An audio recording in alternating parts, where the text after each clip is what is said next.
Have you ever read a book or saw a movie that totally immersed you in its own lore, yet that was not enough? Not only do you love reading the fantasy in King Arthur, but want to literally feel the weight of your armor weighing you down as you swing your mighty sword against foe? My dream was to always fly an X-Wing and use it to take down the mighty Death Star. We live in an age where none of this really seems fantasy anymore. With $60, you can walk in the shoes of any character in your imagination. Video gaming has allowed creative and imaginative people to fully express their unconscious wants and ambitions by giving these people a format of media that gives life back to them. People coming back from a rough 9 to 5 job can come home and escape to a different reality from their potentially miserable lives. The future, without a doubt, is gaming.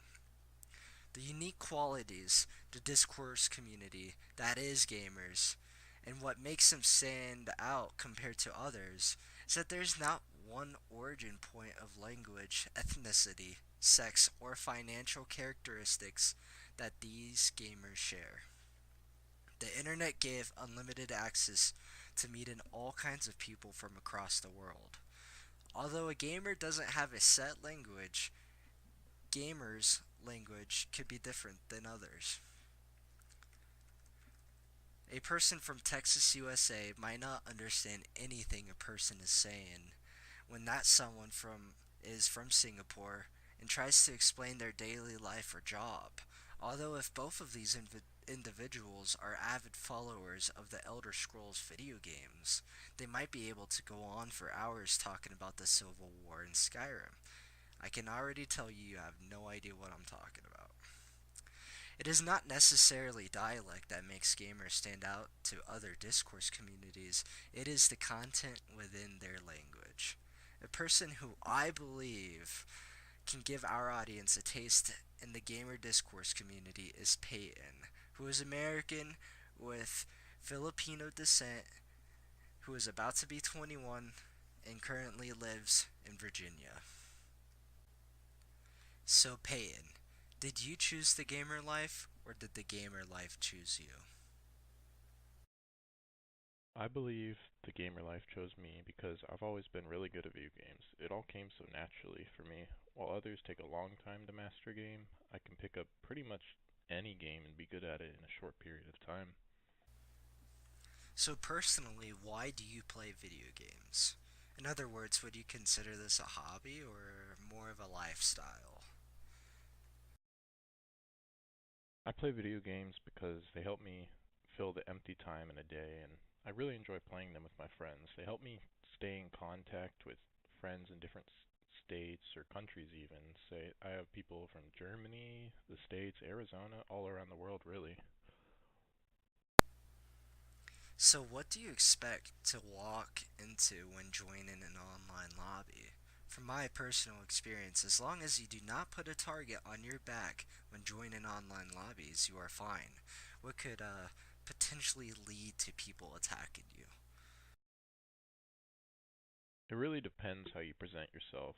If you are rude to others, they'll be rude back. And if you are nice, they'll be nice as well.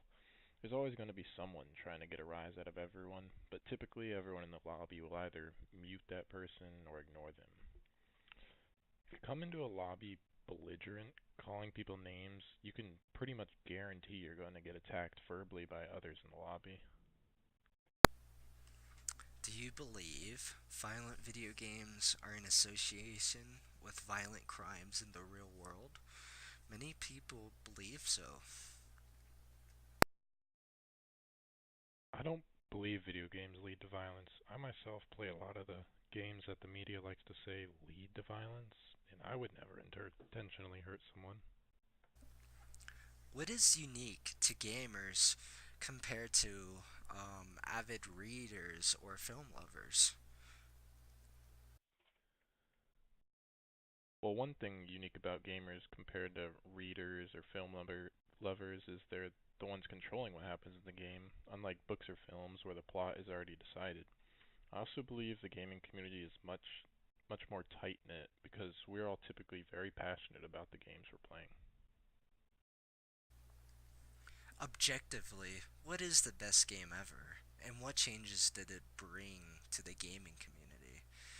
I will accept any answer involving Doom.